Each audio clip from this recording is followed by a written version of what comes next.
Hello everyone, welcome to today's class.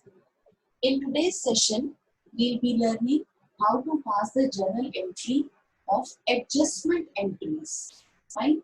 Now there are certain entries which are passed at the end of the financial year. At the end of any financial year. Now since they are passed at the end of the financial year, they are not being incorporated during the year. That is why they are known as adjustment entry. Now the first adjustment entry is the entry related to closing stock. अब बेटा closing stock वो stock होता है that remain unsold. Fine. Closing stock is the stock that remained unsold at the end of the accounting period. This is an unsold stock at the end of the accounting period. Fine. अब इसको हम क्यों last में financial year के इसको record करते हैं, इसका पर्पस होता है बेटा एक हमने कंसेप्ट पढ़ा था प्रूडेंस कंसेप्ट. तो अकॉर्डिंग टू प्रूडेंस कंसेप्ट हम कहते थे anticipate all possible losses but never provide for probable gain. तो प्रूडेंस कंसेप्ट के अकॉर्डिंगली क्लोजिंग स्टॉक की जो बुक वैल्यू होती है, fine, book value is the value of stock which is recorded in our books of account. Let us say कि closing stock की value हमारे books of accounts में recorded है 50,000. हम क्या करते हैं जब ईयर एंड होता है ना, फाइनेंशियल ईयर एंड होता है, तो क्लोजिंग स्टॉक की फिजिकल वेरिफिकेशन होती है. फिजिकल वेरिफिकेशन मतलब काउंटिंग होती है. उसके बाद हम देखते हैं हमने वो स्टॉक कितने का खरीदा था, तो हमारे पास जो अनसोल्ड स्टॉक बचा रह गया उसकी बुक वैल्यू हमने जितने का खरीदा था उस हिसाब से उसकी बुक वैल्यू कैलकुलेट कर लेते हैं. लेट अस से it is 50,000. But market value of this stock, market value means कि अगर मैं ये स्टॉक को जो क्लोजिंग स्टॉक मेरे पास बचा रह गया, अगर मैं मार्केट में इसको सेल करने के लिए जाती हूँ, मार्केट वैल्यू इस स्टॉक की है लेट अस से 60,000. फाइन. तो हम following the prudence concept, we will value closing stock lower of the either of the two, that is either book value or market value, whichever is less. Lower of the two means जो दोनों values में से जो value कम होगी हम closing stock को उस value पे record करेंगे. In this case, the book value is less than the market value. Fine. So we will record closing stock at rupees 50,000. और अगर ये if this is the, that means we are going to record closing stock at the book value.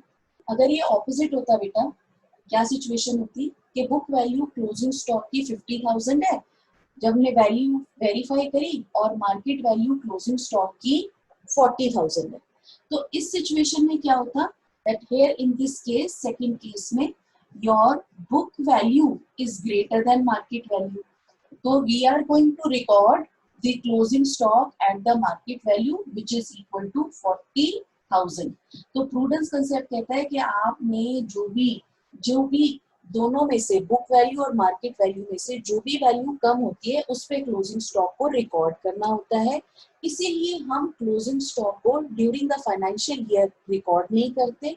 That is why closing stock की entry as an adjustment entry आती है, क्योंकि हम closing stock की book value और market value at the end of the financial year compare करते हैं. Following the prudence concept, दोनों वैल्यू में से जो वैल्यू कम होती है उस वैल्यू पे हम क्लोजिंग स्टॉक को रिकॉर्ड करते हैं.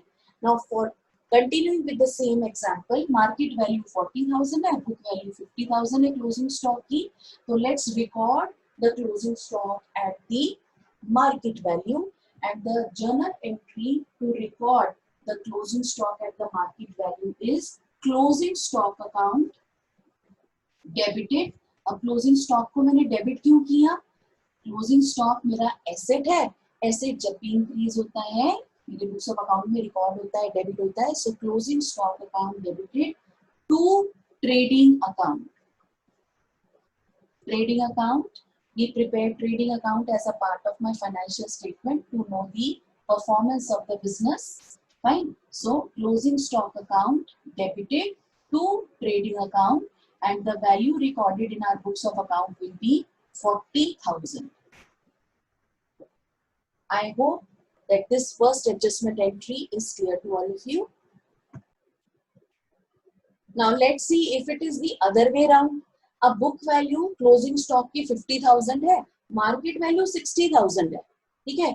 अब मार्केट में जब वो जाके सेल होगा स्टॉक तो 60,000 रियलाइज होंगे, लेकिन प्रूडेंस कंसेप्ट क्या कहता है, नेवर एंटिसिपेट प्रॉफिट, है ना। पहले से प्रॉफिट एंटिसिपेट मत करके रखो, लेकिन always provide for probable losses. So मैंने अब दोनों में से, बुक वैल्यू और मार्केट वैल्यू में से लोअर इज 50,000, तो हम क्लोजिंग स्टॉक को 50,000 पे रिकॉर्ड करेंगे। Closing stock account debited to trading account with the amount 50,000।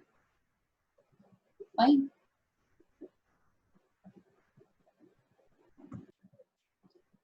Let's come to the next adjustment entry. Now the next adjustment entry says that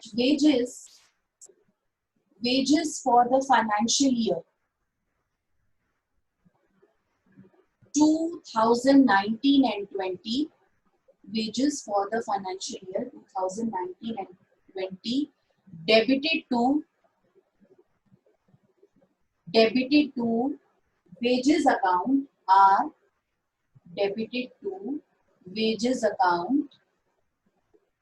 They are, let's say, 55,000. Fine, they are debited to the wages account at 55,000. Rupees 5,000 for the month of March. For the month of March 2020 are to be paid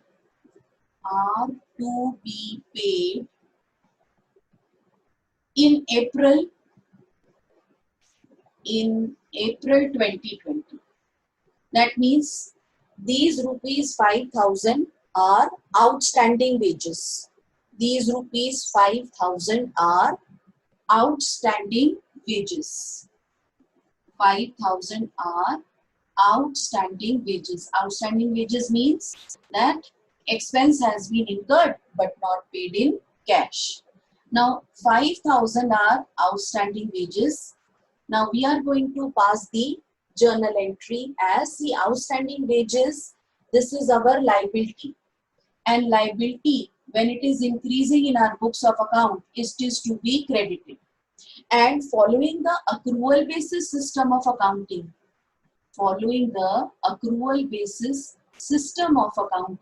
what do we say? कि जो outstanding wages है, ये current year के wages माने जाएंगे. Accrual basis system of accounting, we will say that these wages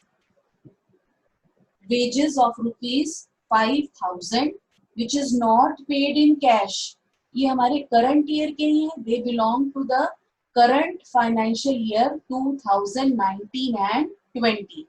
Now if this is the case, ये इसी year के expense है, तो that means expense मुझे wages increase दिखाना पड़ेगा, और expense जब भी increase होता है debit होता है. तो मेरी entry बन जाएगी, my entry will be wages account debited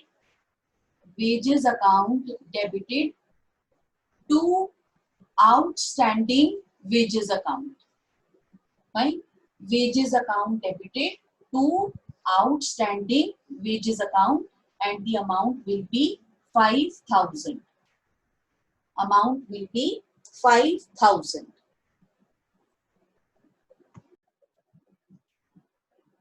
Let me recapitulate. Wages for the financial year 2019-20 debited to wages account are 55,000. बेटा ये तो लिख दिया ना इस एंट्री में कि they are being debited. Debited मतलब यानी कि ये पे हो चुके हैं, इसकी तो एंट्री हमने पास करनी नहीं है. मतलब हम अपने बुक्स ऑफ अकाउंट में wages account debited to cash account 55,000 पास कर चुके हैं. रीजन, इसकी एंट्री के अंदर डेबिटेड लिख दिया है, इसका मतलब wages are being paid. So wages debited to wages account are 55,000. That means wages are paid. We need not have to record this entry. हमने कहाँ से रिकॉर्डिंग करनी है? हमने रिकॉर्डिंग 5000 की करनी है कि 5000 for the month of March are to be paid in April 2020। Pay नहीं किए यानी कि इनकर तो हो गए, तो that means the expense which is incurred but not paid in cash is an outstanding expense. So these are outstanding wages 5000। ये मेरी लाइबिलिटी होती है, लाइबिलिटी जब भी इंक्रीज होगी क्रेडिट होगी।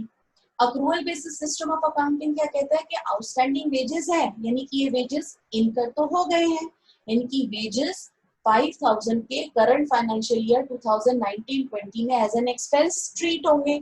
एक्सपेंस जब भी इंक्रीज होता है डेबिट होता है, तो we'll pass the accounting entry, journal entry as wages account debited to outstanding wages account 5000। 55,000 की एंट्री यहाँ दिखाने की जरूरत नहीं है because it is already being written that wages is debited। Debited means हम एंट्री पास कर चुके हैं, यानी कि wages account debited to cash account 55,000 is already being passed, and for outstanding wages entry is wages account debited to outstanding wages account। Now let's come to the next adjustment entry. The entry is for, let's say, prepaid expense. Right? Prepaid expense. Prepaid expense होता है बच्चे that expenses paid in advance. That means for the next financial year. Right? Prepaid expense को हम unexpired भी बोलते हैं। Expiry होता है ना, expiry का मतलब खत्म हो गया, है ना? तो अनएक्सपायर्ड का मतलब कि अभी इसका बेनिफिट हमें लेना बाकी है। अनएक्सपायर्ड एक्सपेंस, प्रीपेड एक्सपेंस को हम अनएक्सपायर्ड एक्सपेंस भी बोलते हैं। That means expense that are of next year but paid in current financial year. Expense paid in current financial year. Current financial year में हमने पे कर दिए for the next financial year, for the next financial year। अब बेटा क्योंकि prepaid expense मुझे next financial year में बेनिफिट देंगे, तो प्रीपेड एक्सपेंस हमारे एसेट बन जाते हैं। फाइन, प्रीपेड एक्सपेंस हमारे एसेट बन जाते हैं, एंड एसेट जब भी इंक्रीज होते हैं बिजनेस में it is debited. Fine, let us say that the insurance premium is paid, insurance premium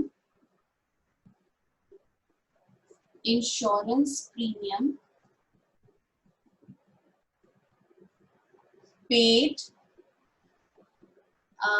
let's say rupees 13,000, right? Insurance premium paid is rupees 13,000। It is, मैंने insurance premium पे कर दिया 13,000 का। Insurance premium paid is an expense, ठीक है? तो मैंने entry क्या रिकॉर्ड करी होगी? मैंने एंट्री रिकॉर्ड करी होगी insurance premium account, insurance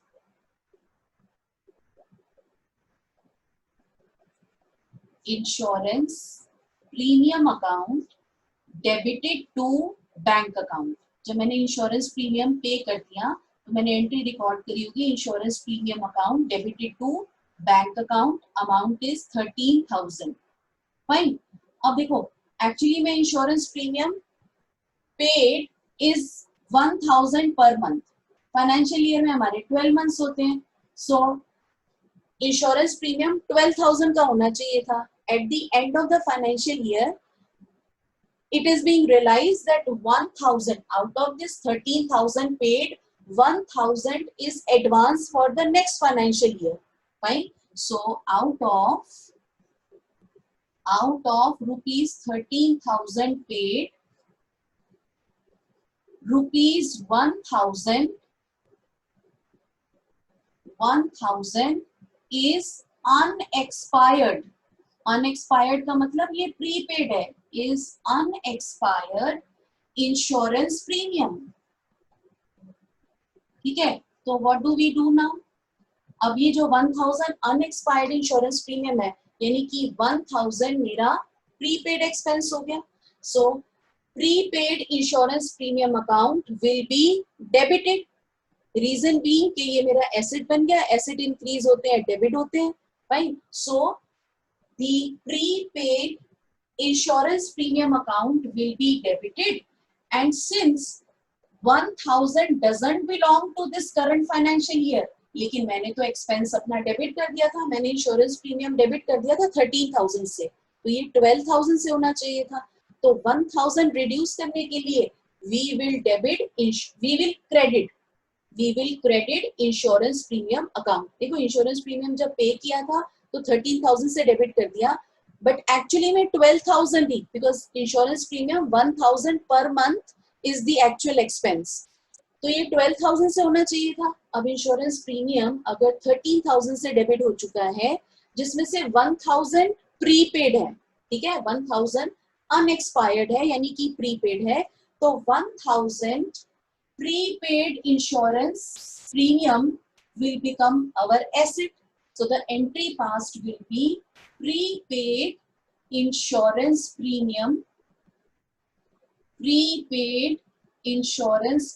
account debited to, हम क्रेडिट कर देंगे इंश्योरेंस प्रीमियम अकाउंट को, कम कर देंगे, बिकॉज जब एक्सपेंस को इंक्रीज दिखाया था, डेबिट करा था, और अब हमने इंश्योरेंस प्रीमियम अकाउंट को क्रेडिट कर देंगे यानी कि उसको हम डिक्रीज कर देंगे। रीजन 1000 इस साल का तो है ही नहीं, so we pass the entry with 1000 rupees, so our entry will become prepaid insurance premium account debited to insurance premium account.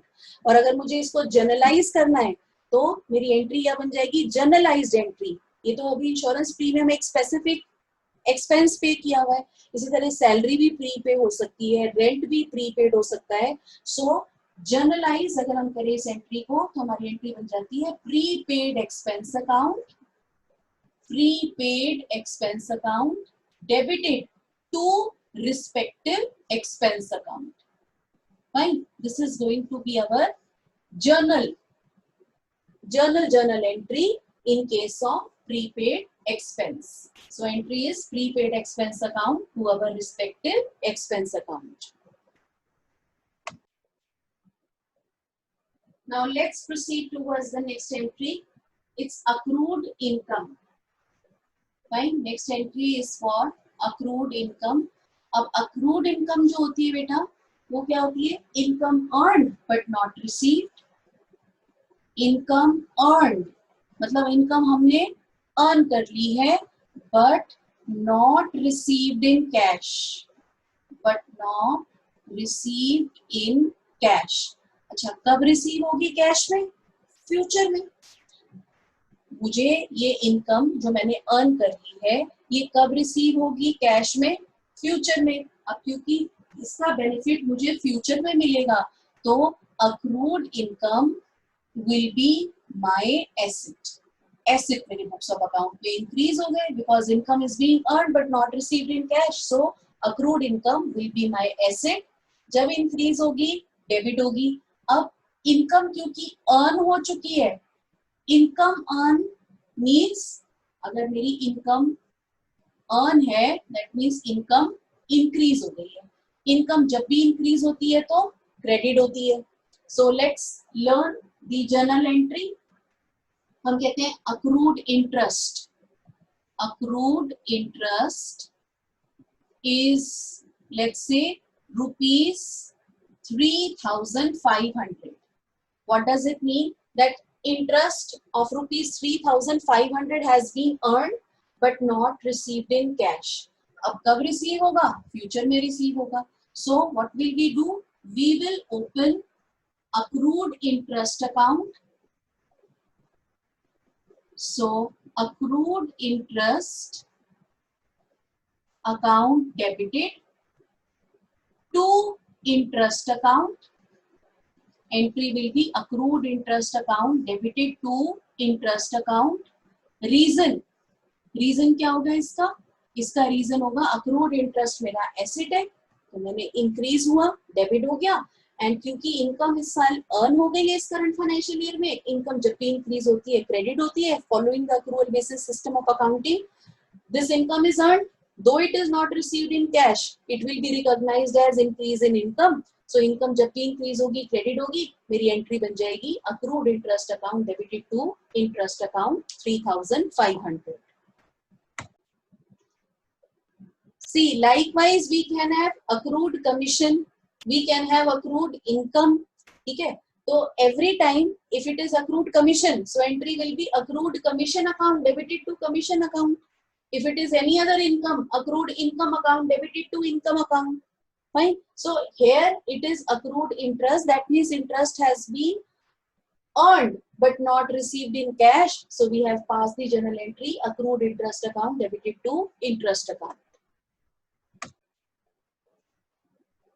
Next entry is advance income, that is income received in advance. Advance income is basically your unearned income. Advance income is also known as unearned income. Unearned क्यों बोलते हैं बेटा? कि income अभी हमने earn नहीं करी है, हमें एडवांस में मिल गई है. कब अर्न करेंगे? जब गुड्स एंड सर्विसेज को डिलीवर कर देंगे. सो एडवांस इनकम क्योंकि अनअर्नड इनकम है, इस साल की इनकम हम इसको कंसिडर नहीं करेंगे. तो जो इनकम हमने रिसीव करी होगी उसमें से इसको सब्ट्रैक्ट कर देंगे. अनअर्नड इनकम का मतलब क्या हुआ कि for the current financial year, current financial year unearned income का मतलब क्या हुआ कि ये इनकम इस साल की कंसिडर नहीं होगी. For current financial year income will not be considered as earned. ठीक है, यानी कि इनकम मेरी क्या मानी जाएगी कि इनकम इंक्रीज नहीं हुई है. Income is not increased, that is income is not increased. Income increase नहीं हुई है. फाइन. अब क्योंकि ये एडवांस इनकम है, इसके बदले में मुझे फ्यूचर में गुड्स एंड सर्विसेज डिलीवर करने हैं. So advance income is going to lead to increase in liability. My liability will increase. अब लायबिलिटी जब भी इंक्रीज होती है क्रेडिट होती है, और इनकम अगर ये मानी जाएगी इनकम इज नॉट इंक्रीज, यानी कि हम इनकम को डिक्रीज शो करेंगे. एंड इनकम जब भी डिक्रीज होगी तो डेबिट होती है. So let's take an example कि एडवांस इनकम अगर मेरे पास एंट्री आती है कुछ पास करने के लिए, दैट लेट अस से आउट ऑफ रेंट रिसीव्ड. हमने रेंट रिसीव किया है, हमने अपना बिजनेस जो प्रीमाइसेस था वो रेंट पे दे रखा है, लेट आउट कर रखा है. Out of rent received total rent receive था let's say 26,000.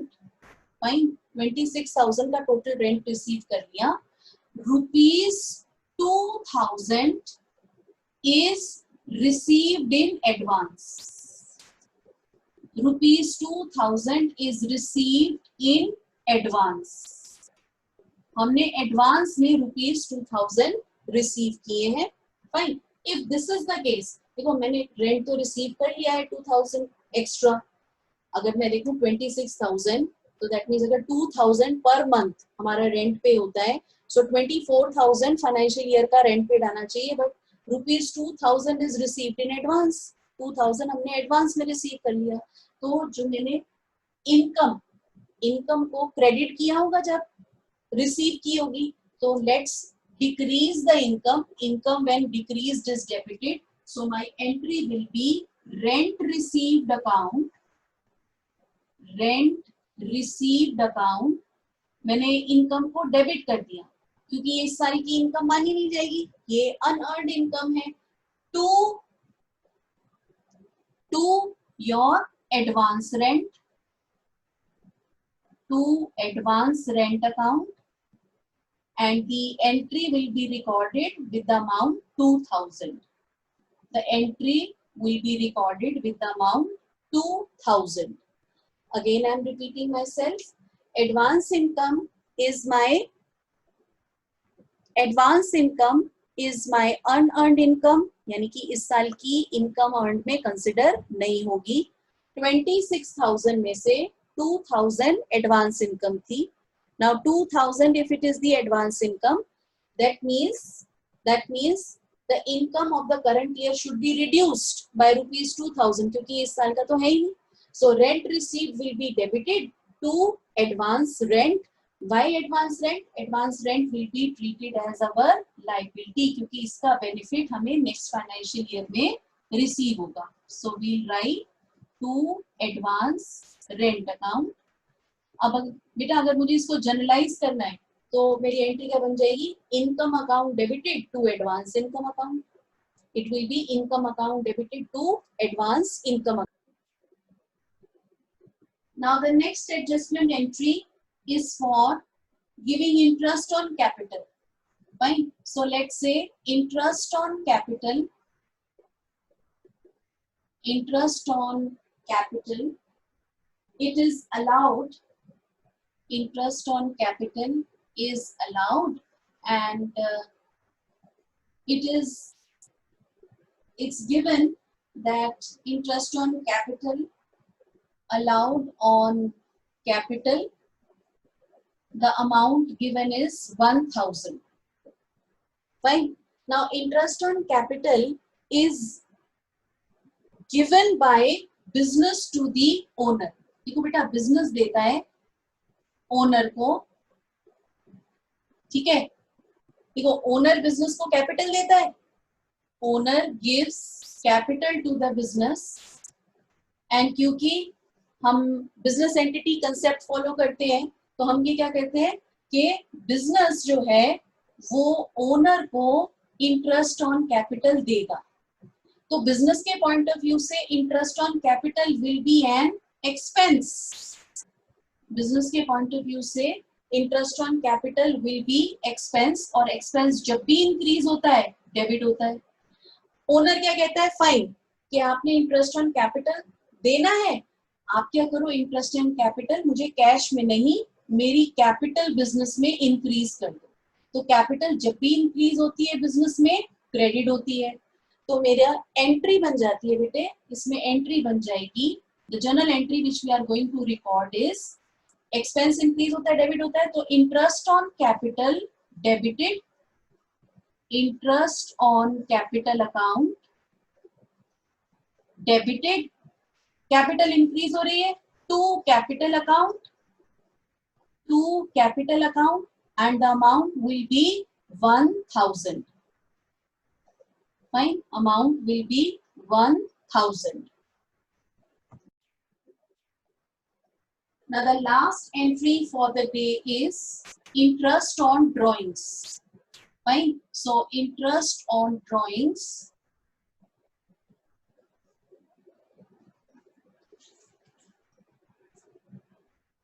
It is interest on drawing is charged.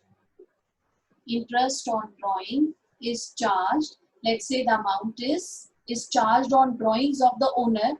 Let's say it is ₹500. Now see, again we follow separate business entity concept. हम कहते हैं business has got a separate legal entity. Accounting point of view से, accounting point of view से owner और business different है. अब owner business से अपने personal purpose को meet करने के लिए drawings करता है. Fine. Then owner, in order to discourage drawings by the owner, what business say? Business will charge interest on drawings. ठीक है. तो ओनर बिजनेस को इंटरेस्ट ऑन ड्राइंग देता है. तो बिजनेस के पॉइंट ऑफ व्यू से देखें तो इंटरेस्ट ऑन ड्राइंग बिजनेस के लिए इनकम होगी. इनकम जब भी इंक्रीज होती है क्रेडिट होती है, तो इंटरेस्ट ऑन ड्राइंग क्रेडिट होगी. ओनर क्या कहता है? ओनर कहता है कि ठीक है, आप मेरी कैपिटल में से ये अमाउंट रिड्यूस कर दीजिए. कैपिटल जब भी रिड्यूस होती है तो ड्राइंग्स होती है, और कैपिटल जब भी रिड्यूस होती है इट इज ऑलवेज डेबिटेड.